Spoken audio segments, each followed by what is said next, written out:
Seinfeld is one of the most lauded shows of all time. There are articles and essays and books about the cultural impact of the show. But I can't help but laugh when I think about what Larry David would say to the Socratean influence of a Seinfeld episode.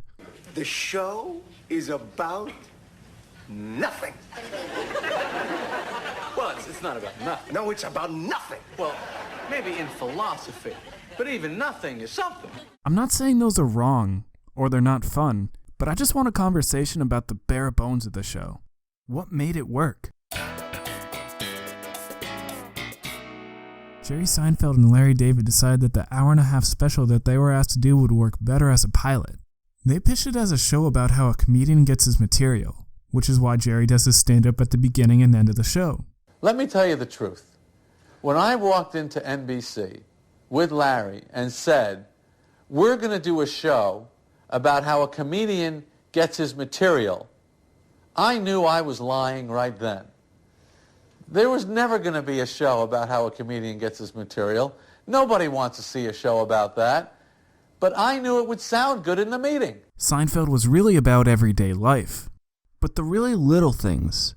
While other sitcoms dealt with all these problems and lessons you learn in life, Seinfeld dealt with the minor things in between them. It was the thing that we always were drawn to, were these gaps in society where there was no rules. You know, how do you find this out? How do you ask this? What does this mean? There's no indication. And to keep that idea going, Larry David installed a no-hugging, no-learning policy. And the implications of that are huge on a narrative. Normally a story works on a want versus need basis. A character wants something, Wow. but a need supersedes the want. I gotta stop pretending to be something I'm not.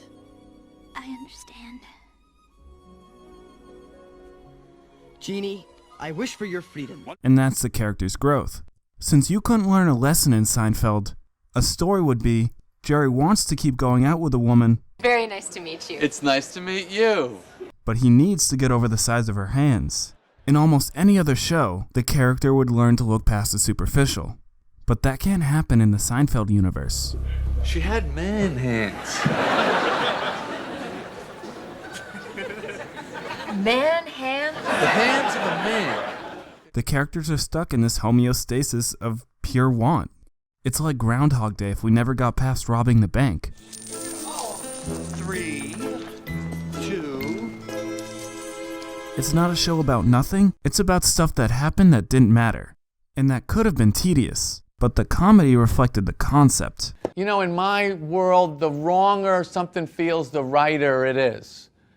So to waste this much time on something this stupid that felt good to me. And that's how a Seinfeld episode was made. Give as much consequence to as little a thing as possible. All I said was I like the pen.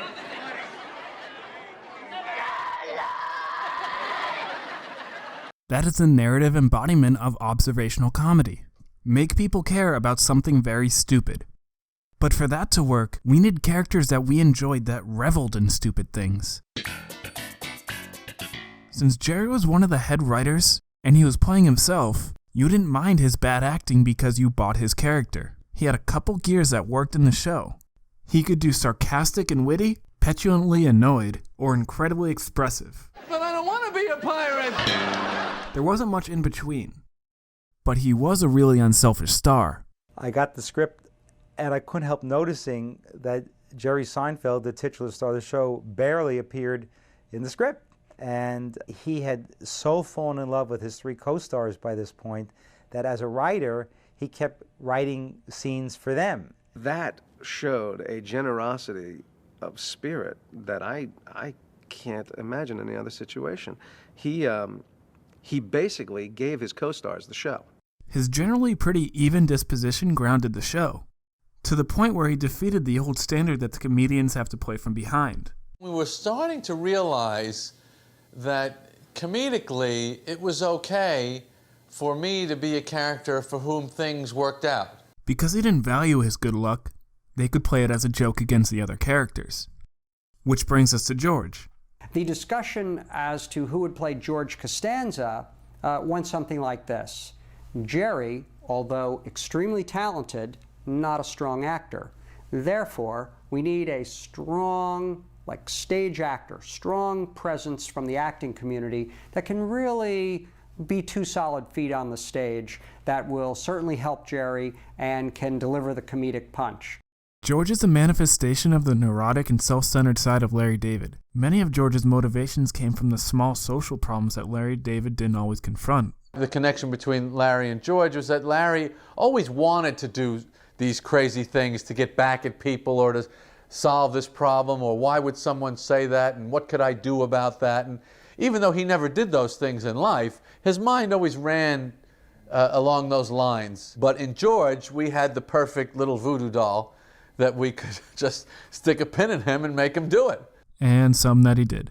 What is more jerky or putsy than going to a girl's house and stealing a tape out of her answering machine? I went to a girl's house and took a tape out of an answering machine. Larry, he's eating eclairs out of a garbage can? Yeah, so what? I ate an eclair out of the garbage can. So what? Masturbation contest for people. I was in a contest, and you know I was in that masturbation contest. All right, fine. George has been beaten down by life. He believes that the world owes him. Probably because this whole universe is against me. George never felt guilty that he was trying to cheat someone because he had already been cheated. As far as he was concerned, he was just getting a small amount back from the casino that had already totally emptied out his bank account. But he's complacent about it. He would be in neutral until something bad happened to him or he got an unfair advantage, in which case he became a highly motivated character. If you can take advantage of a situation in some way, it's your duty as an American to do it. Why should the race always be to the swift, or the jumble to the quick-witted? Should they be allowed to win merely because of the gifts God gave them? Well, I say, cheating is a gift man gives himself. I think that's why the audience overlooked his ugly personality traits. I feel like my old self again. Totally inadequate, completely insecure, paranoid, neurotic. It's a pleasure. Which contrasts Elaine, who is narcissistic because she thinks so highly of herself. When I see freaks in the street, I never, ever stare at them. And yet I'm careful not to look away, see? Because I want to make the freaks feel comfortable. The most important thing with Elaine was that she appeared like a high-functioning member of society. But she also had to fit in with the other characters. She was like the pearl that smoothed over all this kind of rough, kind of low-minded behavior of the other three characters. And the way they balanced her was robbing her of all sentimentality. Hey, Elaine, do you have some free time tomorrow afternoon? Me? Yeah, because you're perfect. You're a calculating, cold-hearted businesswoman. And when there's dirty work to be done, you don't mind stomping on a few throats. Oh, come on. She made the gang look normal while being just as low-minded. And then you get Kramer, who's so far on a different page that he's almost hard to explain. He seems like he has terrible social skills, but they might be the best on the show. He looks like the fool in the group, but is actually the smartest of them. And I don't know at what point it was, maybe it was the second year, he was playing Kramer a little slower than the other three characters, a little dumber. And then he got the idea that he should play it that everyone else is dumber than him. And that was the key to it. Once he got that, then the character just took off. How he conveyed that with the material he was given, I can't tell you, but I know that that was a switch that he really went for. And it was brilliant. And as soon as everybody caught on to what he was doing, they fed him the material that he could do it with. Seinfeld had a lot of flexibility plot-wise because of their 4 strong characters. This gave them the ability to do stories like The Subway, where a common theme was explored with 4 independent stories. I was very much interested in could you tell a story that totally took place on the subway. It seemed like an urban New York kind of a story. Was there an audacious way of sort of tackling that problem? But Seinfeld found their strength with intersecting stories. It started with the busboy. Watch where you're going. You almost knocked my head off. Hey, why don't you watch where you're going, okay? Because you bumped into me. Who do you think you're talking to, pal? Hey, get your hands off me. You go to hell. And that left an impression on me, how those 2 stories really collided like freight trains. And I remember thinking that I really like how that happened. I hope that could happen again or somehow, or maybe I could even make that happen again. And so that left a big impression on me. Each character had their own plotline that in some way or another would careen into someone else's. I didn't realize at the time sort of what that meant as it was happening, but it is a marked difference from the episodes that preceded it. Seinfeld was pitched as a one-camera show. That's seen as more artistic and prestigious because you have directors and cinematographers planning relationships through framing. You can also do things with lighting and types of shots like oneers with a single camera setup. Multi-camera setups are great for editing and schedules. NBC wanted simple and efficient. Larry David wanted to argue. We pitched it as the one-camera show. And then I remember that they said, oh, no. This is not one camera. This is three cameras. This is a three-camera show. And I recoiled at the notion of a three-camera show. I, for one, am not going to compromise my artistic integrity. And I'll tell you something else.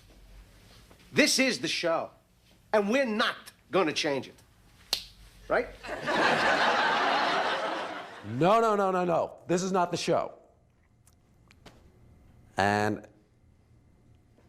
the room kind of went quiet, and I looked over at one of the Castle Rock executives, Glenn Padnick, and his eyes were popping out of his head. Seinfeld's production was nothing new.